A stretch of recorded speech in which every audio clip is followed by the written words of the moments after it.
mestre em Direito Econômico pela Faculdade de Direito da Universidade de São Paulo e doutora em Direitos Humanos. É integrante do Conselho Diretor do Intervozes, Coletivo Brasil de Comunicação Social, e vai falar sobre o tema Os Rumos da Rede, desafios para uma internet conectada em direitos. Vamos receber Veridiana Alimonte. Bom, muito obrigada também por estar aqui conversando com vocês. E agora nós vamos falar um pouco sobre a internet, essa estrutura, infraestrutura e rede que nos permite que a gente esteja conversando aqui. Antes dela, muito se falou dos meios de comunicação de massa mais tradicionais, o rádio, a televisão, os jornais, as revistas, que ainda estão aí, e que já trouxeram muitas discussões em relação aos problemas da concentração dos meios em poucas mãos, em poucas ideias, em poucas famílias, o fato de que a diversidade e a pluralidade não apareciam nesses meios, a dificuldade de regular isso e de estabelecer limites à concentração, ou mesmo parâmetros e padrões de direitos humanos para esses meios, que sempre foram tomadas como censura, até porque esses próprios meios que têm prioridade na hora de falar se é importante ou não haver regulação. E aí, nesse contexto, que perdurou na maior parte do século XX, começa a se criar uma rede, a princípio descentralizada, em que as pessoas poderiam se conversar em qualquer lugar do mundo, poderiam finalmente emitir a sua opinião com a sua própria voz, a partir da sua própria perspectiva, ser sujeito da comunicação e não objeto, né? Finalmente colocando em prática um direito tão importante e tão pouco discutido e tão pouco concretizado, que é o direito à comunicação, que entende a liberdade de expressão não só como o direito de não ser impedido de falar, mas também o direito de poder falar e de que existam políticas públicas e regulações que permitam que as desigualdades na comunicação sejam minimizadas ou, quiçá, superadas. E aí a internet veio trazer quase uma revolução nesse sentido, criando instrumentos que até então não existiam. E aí? Será que a gente chegou no paraíso? Todos esses problemas em relação à liberdade de expressão foram resolvidos? É disso que a gente vai falar aqui agora. Existem muitas questões a serem discutidas quando se trata de garantir direitos na internet. E elas estão relacionadas, primeiro, ao acesso, né? Você tem que ter acesso à rede, senão nada disso se concretiza. Depois, a neutralidade da rede, que a gente vai falar um pouquinho mais para frente, a censura de conteúdos na internet e a privacidade e proteção de dados. Em relação ao acesso, esses são alguns dados de uma pesquisa que é feita anualmente pelo Centro de Estatística, ligado ao Comitê Gestor da Internet no Brasil. O Comitê Gestor da Internet no Brasil está ligado à entidade que administra o nome de domínio .br. Saibam mais sobre esse comitê, ele é muito importante para a governança da internet no país de forma participativa. E essas pesquisas, a TIC Domicílios, ela é feita anualmente, e no último resultado se identificou que ainda 46% dos domicílios brasileiros estão desconectados, sendo que quase 20% desses só se conectam porque compartilham a conexão com seus vizinhos. E quando a gente vem para o Nordeste, essa porcentagem de compartilhamento de conexão sobe para quase 30%. E as desigualdades no acesso claramente se demonstram nessas estatísticas. No caso do Norte e do Nordeste, o número de domicílios desconectados passa os 50%, no Nordeste chega quase a 60%. Na área rural, 74% dos domicílios ainda estão desconectados. E se a gente for ver por classes sociais, enquanto a classe A tem 98% dos domicílios conectados, apenas 23% das classes D e E conseguem ter acesso à internet no seu domicílio. Podem ter acesso pelo celular, mas, por certo, e a gente vai ver mais para frente, o acesso é muito diferente do que um acesso com banda larga fixa. Existem franquias de dados baixas que dificultam a navegação. Essa é uma matéria que saiu na revista Trip, há um tempo atrás, dizendo que o Brasil pega mal em relação aos problemas de conexão que a gente ainda enfrenta no país. E essa é uma matéria interessante que traz exemplos de conexões comunitárias, redes comunitárias de internet em diferentes lugares do país, no Rio de Janeiro e em estados do Nordeste, como Pernambuco, em que a própria própria comunidade se organiza e cria redes que conectam ao menos a comunidade. Mas é claro que depois essa comunidade, para conseguir se conectar com o resto do mundo, precisa ter o link de internet com outras grandes operadoras, o que tem relação com o alto preço desses links que essas operadoras oferecem, porque não há competição e etc. Mas já existem, tanto no Brasil como em outros países do mundo, em vários, iniciativas comunitárias de construção de redes de conexão à internet. O Marco Civil da Internet é uma lei que foi aprovada em 2014, depois de bastante mobilização da sociedade civil. Quem não conhece, conheça, não só para saber que essa lei existe, mas também para exigir que o que está lá escrito seja aplicado. E ela reconhece a todos os brasileiros o direito de acesso à internet. E diz ainda mais que o acesso à internet é essencial ao exercício da cidadania. E que, para que esse direito seja efetivamente concretizado, ele precisa se aliar ao direito à privacidade e à liberdade de expressão. Infelizmente, até hoje, as políticas públicas de conexão à internet no país não lidaram com o acesso à internet como um direito. E não fizeram políticas efetivas de universalização desse acesso, que é levar o acesso a qualquer pessoa, independentemente da condição socioeconômica e independentemente de onde ela esteja.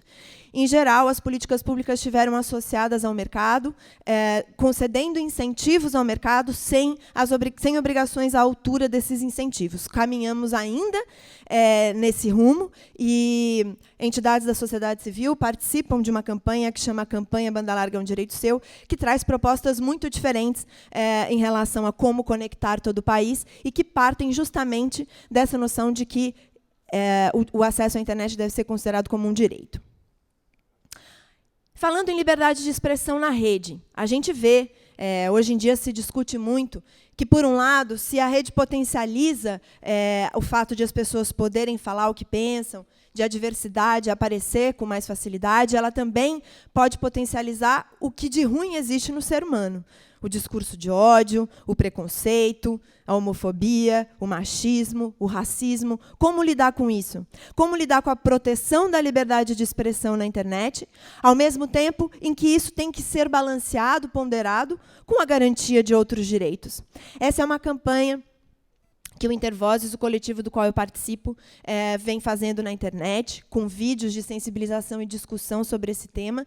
É uma campanha que chama Conecte Seus Direitos. Esses são 2 vídeos de uma série que a gente já lançou e que faz justamente essa discussão. Se, por um lado, a internet potencializa o que de pior tem no ser humano, ela também, pela primeira vez, permitiu que os grupos que sempre foram objeto nos meios de comunicação de massa, que sempre foram retratados e nunca sujeitos, pudessem, pela primeira vez, falar com a própria voz. Nesse primeiro vídeo, essa jornalista negra diz: com a internet, os jornalistas negros finalmente conseguiram se encontrar ou se entender como um grupo, né? Como um grupo que faz uma comunicação que vem de um lugar que precisa ser pensado enquanto uma comunidade com especificidades. E ela falou, começamos a pensar, por exemplo, demandas que nós recebíamos de alisar o cabelo para aparecer na bancada de um jornal, né, as mulheres negras que eram jornalistas. E outras questões são trazidas, como a importância ou o aprofundamento que houve em iniciativas do movimento feminista, como, por exemplo, o Meu Primeiro Assédio, através das redes sociais. Então, é importante, por um lado, garantir a liberdade de expressão para que as pessoas possam falar com a sua própria voz e entender que os discursos de ódio na internet têm relação com aquilo que é, infelizmente, o preconceito que existe na sociedade. E a gente consegue combater esse preconceito através da internet, não silenciando, mas sim empoderando a liberdade de expressão dos grupos vulneráveis. É claro que é preciso haver, enfim, iniciativas de combate a esse discurso de ódio, e o judiciário tem que ser envolvido nisso, no combate a conteúdos preconceituosos da internet. Além disso, o que a gente verifica é uma coisa muito importante, diretamente relacionada à liberdade de expressão e o acesso à informação na internet, é o que a gente chama de neutralidade da rede. O que é isso?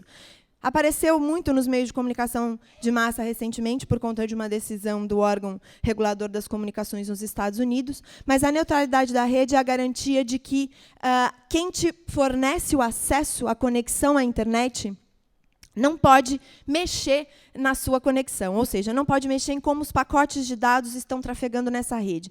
Não podem bloquear um conteúdo, não podem fazer um site funcionar melhor do que outro, ou piorar um conteúdo para favorecer uma plataforma em relação às outras. Isso é a neutralidade da rede. Quem provê a conexão tem que ser neutro em relação ao serviço que está prestando, considerando os pacotes de dados que passam na sua rede.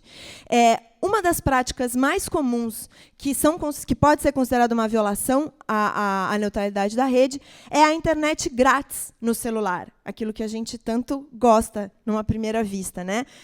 O Facebook grátis, o WhatsApp grátis, que não desconta da sua franquia de dados, principalmente nos planos de celular. O que isso acontece? Quando o seu plano acaba, você consegue acessar só o WhatsApp, por exemplo, o Facebook, e todo o resto da internet fica bloqueada. Isso é gerenciamento de tráfego. E isso acaba favorecendo as grandes plataformas globais e transformando a internet cada vez mais em uma rede de poucos sites, ao invés de toda a diversidade que nela existe. Uma outra questão fundamental é a privacidade e a proteção de dados. O Brasil se encontra entre uma minoria mundial de países que não possuem uma lei geral de proteção de dados pessoais. Uma lei que estabeleça princípios de como os seus dados, as informações sobre você, podem ser coletadas por uma empresa, podem ser tratadas, podem ser compartilhadas com outros ou não. A gente tem algumas regras específicas para a internet, no Marco Civil da Internet, que também é a lei que garante a neutralidade de rede no país. Mas nós não temos uma lei geral, né? E aí, o que é importante a gente ter em vista? Na internet, se o serviço é de graça, o produto é você. O que isso significa? Que se o serviço é de graça, você está pagando por ele com os seus dados pessoais, com as informações do que você curte, do que você não curte, das suas relações interpessoais, para quem você manda e-mail ou com quem você se comunica, o que você compra no supermercado quando você ganha um desconto para fazer um cartão em que tudo que você passa no cartão fica registrado no supermercado, entre outras questões, seja na internet ou em outros modelos de negócio em que existem incentivos econômicos para você entregar informações sobre você. E aí você vai me dizer, bom, mas eu não tenho nada a esconder.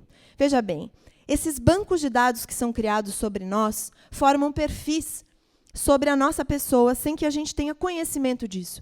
E esses perfis podem, inclusive, dizer respeito a informações do que a gente chama sensíveis, ou seja, sua opinião política, sua etnia, sua orientação sexual, entre outras questões que podem levar a preconceito, né?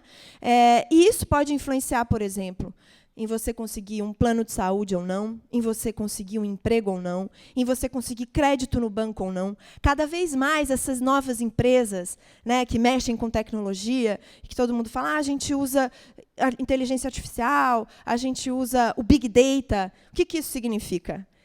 Significa que elas são empresas ou modelos de negócios que se baseiam na produção de perfis das pessoas para tomar decisões em relação a essas pessoas. Se nós não tivermos condição de saber que dados nossos estão nesses bancos de dados e como eles estão sendo combinados e recombinados para que decisões sejam tomadas sobre nós sem o nosso conhecimento, isso será muito grave. E isso levará ao aprofundamento de preconceitos, ao aprofundamento de desigualdades. Por isso, é muito importante a gente conhecer, a gente ler esses termos e a gente conhecer como que esses dados são coletados e tratados. E, para isso, é preciso, sim, uma lei que regule como tudo isso acontece.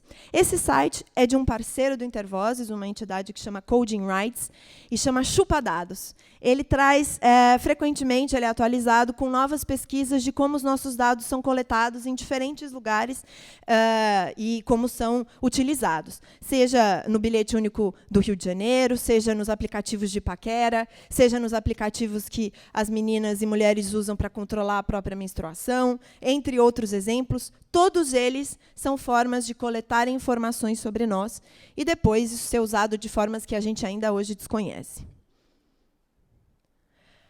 E aí, para além do impacto individual, esses perfis eles vão sendo cada vez mais utilizados para nos direcionar conteúdo em diferentes espaços, sem que a gente também saiba.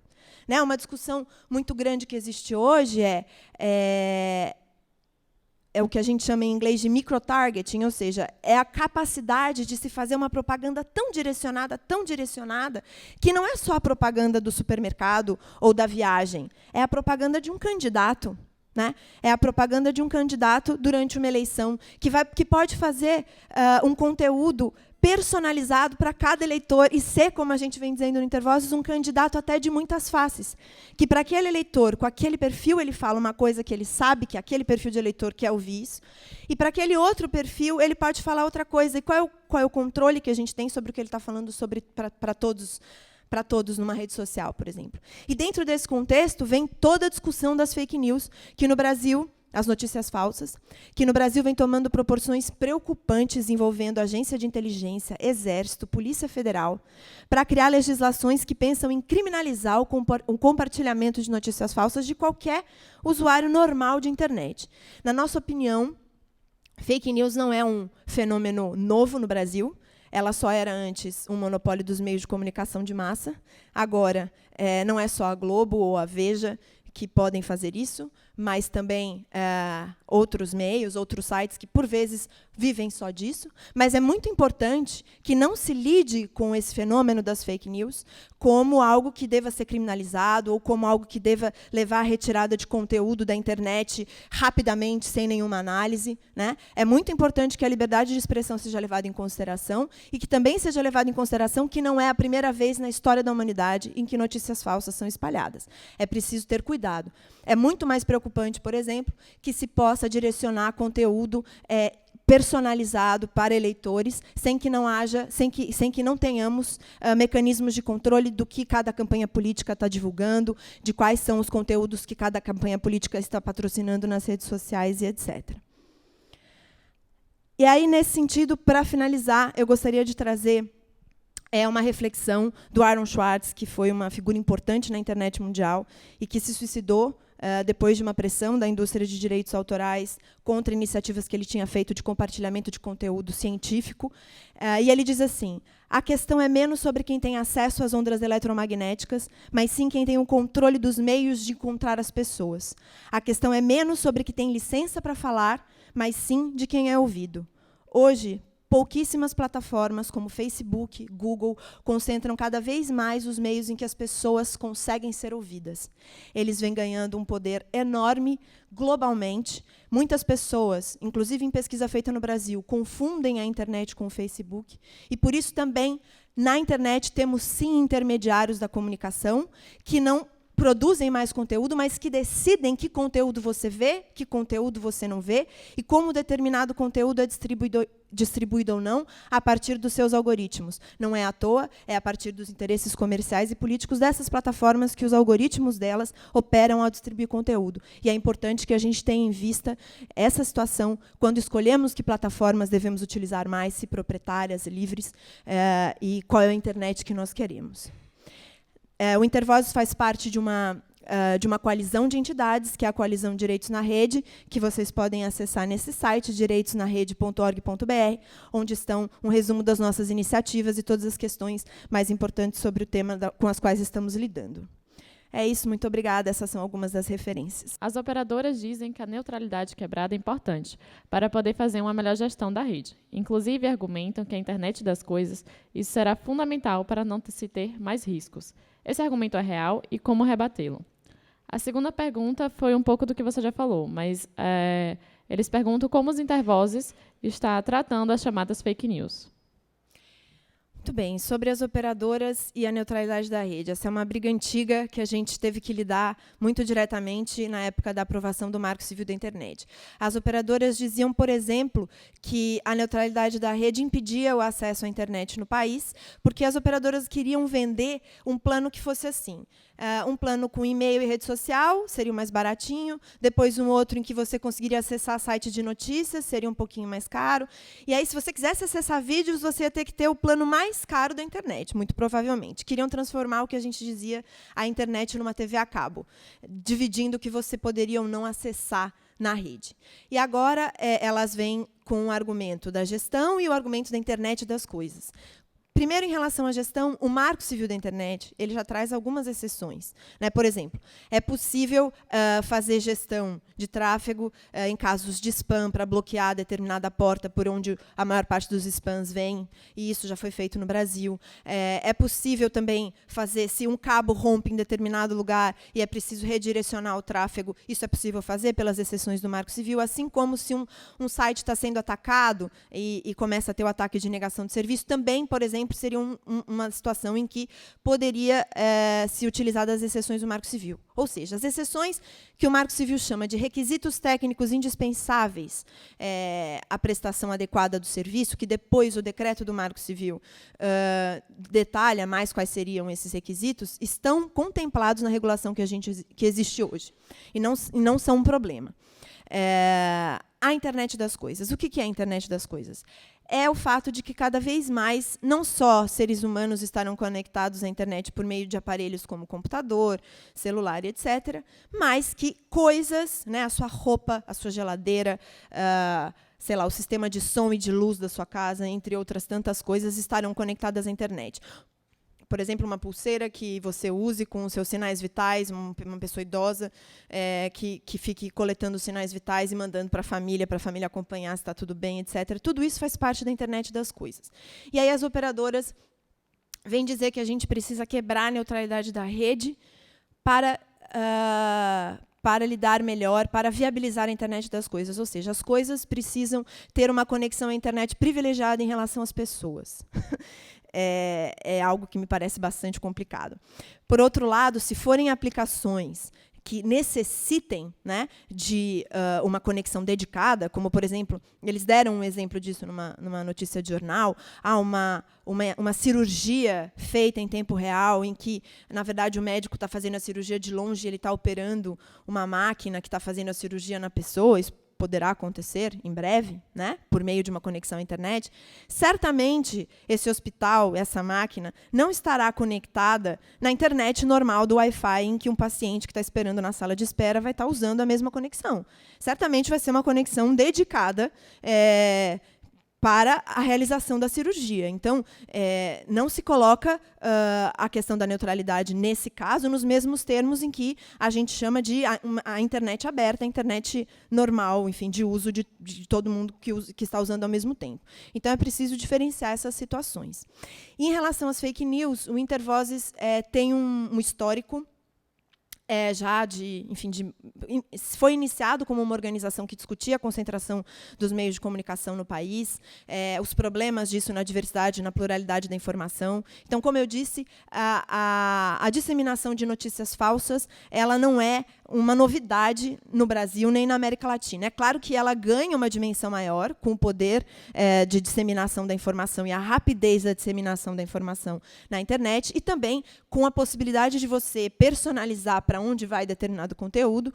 Isso também se potencializa. Mas a nossa forma de lidar com a questão dos fake news é ter muito cuidado com iniciativas que acham que a forma de lidar com isso é criminalizando, ou até a Polícia Federal disse recentemente que estudava utilizar a Lei de Segurança Nacional para lidar com as fake news durante as eleições. Ou seja, na nossa opinião, a depender das iniciativas que se tomem nesse sentido, nós poderemos ter uma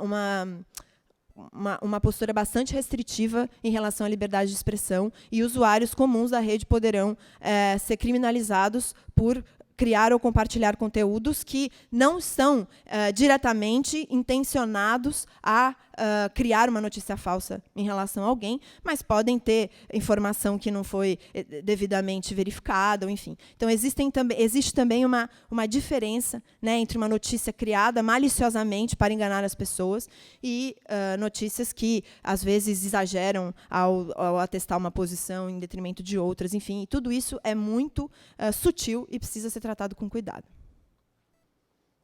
Internet, Amanda? Venha, por favor. Olá. Então, a primeira pergunta, ela fala: o tema das mudanças na lei geral das telecomunicações tem a ver com toda essa temática? Não melhoraria a inclusão digital? A outra pergunta. De que lei? Não mencionou.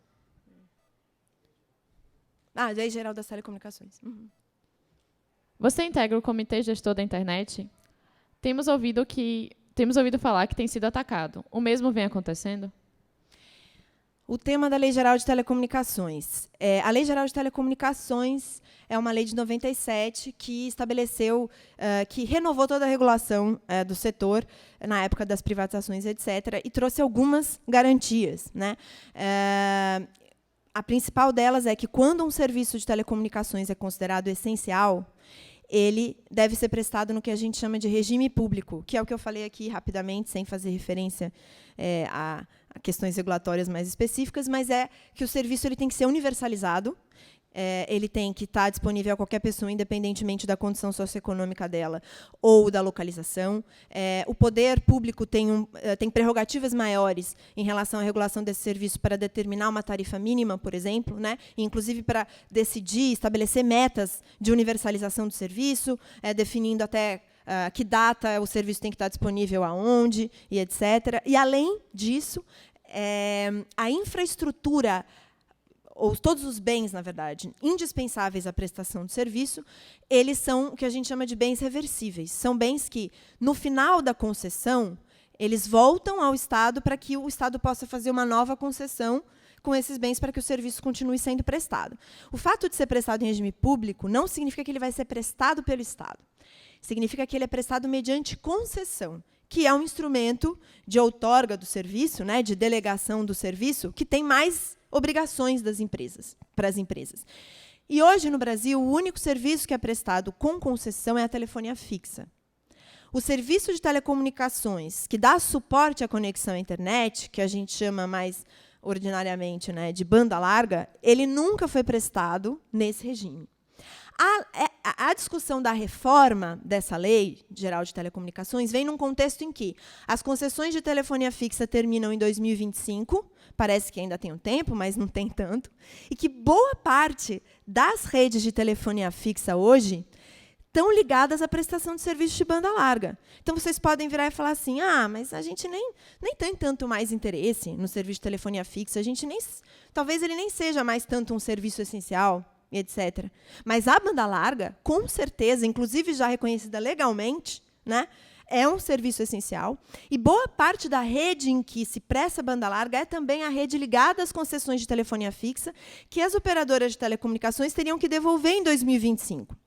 E, ao invés do poder público discutir como fazer isso a partir do interesse público, pensar, por exemplo, em reformular essas concessões, fazer uma concessão de banda larga atrelada à telefonia fixa, a partir dessa rede que existe hoje e que voltaria ao poder público, com obrigações de investimento das empresas nos lugares onde não tem interesse econômico, e que até hoje a gente verifica lacunas no acesso no Brasil por causa disso, o que o poder público vem estudando é mudar a lei para permitir que todos os serviços de telecomunicações sejam apenas prestados no regime privado, onde a regulação é muito menor, e para permitir que as operadoras que têm bens reversíveis a entregar em 2025 fiquem com esses bens para elas para sempre, e que isso se transforme em algumas obrigações de investimento em lugares que não são tão interessantes economicamente.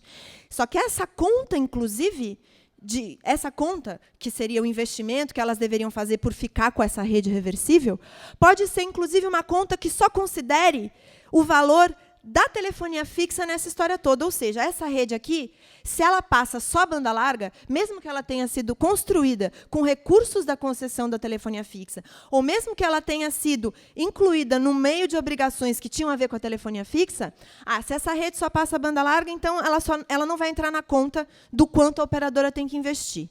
Ou seja, a mudança da Lei Geral de Telecomunicações favorece, sim, as empresas de telecomunicações, numa grande operação de pressão dessas empresas em cima do poder público brasileiro.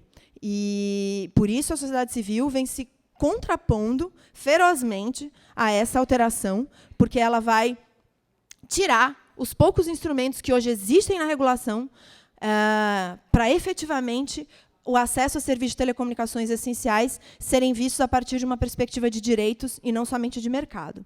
Em relação à segunda pergunta, Esqueci, era do CGI, sim. Eu fui representante do terceiro setor no CGI. O CGI é um comitê que tem representantes do governo, do setor empresarial, da academia e da sociedade civil não empresarial. Eu fui, alguns anos atrás, uma das 4 representantes da sociedade civil no CGI, embora hoje não seja mais, acompanho de perto todas as discussões que são feitas lá, inclusive as discussões sobre reestruturar o Comitê Gestor da Internet. O desgoverno atual iniciou uma consulta pública de reestruturação do Comitê Gestor da Internet, sem que o Comitê Gestor da Internet fosse avisado no ano passado, ou avisado um dia antes, praticamente com a consulta já pronta para sair no Diário Oficial. A partir disso, se iniciou uma grande mobilização para que mudanças no CGI não fossem feitas à sua revelia. E aí, a partir disso, o prazo foi estendido e o Comitê Gestor da Internet teve tempo de ele fazer sua própria consulta pública e fazer audiência pública para discutir se é o momento ou não é o momento de reestruturá-lo e como fazer isso, que foi feito no Fórum da Internet do ano passado. O Fórum da Internet é um evento que o CGI organiza anualmente, em que se discutem uma série de temas da internet. Fiquem de olho, busquem saber quando será o próximo e onde, porque ele é muito interessante para conhecer os temas todos que a gente discutiu aqui e também conhecer mais o CGI, que é um exemplo de governança democrática e participativa da internet mundial, reconhecido internacionalmente e que vem correndo risco no país aqui. Amanda? Então, Veridiana, se você tiver alguma consideração a fazer, 1 minuto e alguns segundos, pode ser? Pode ser. À vontade.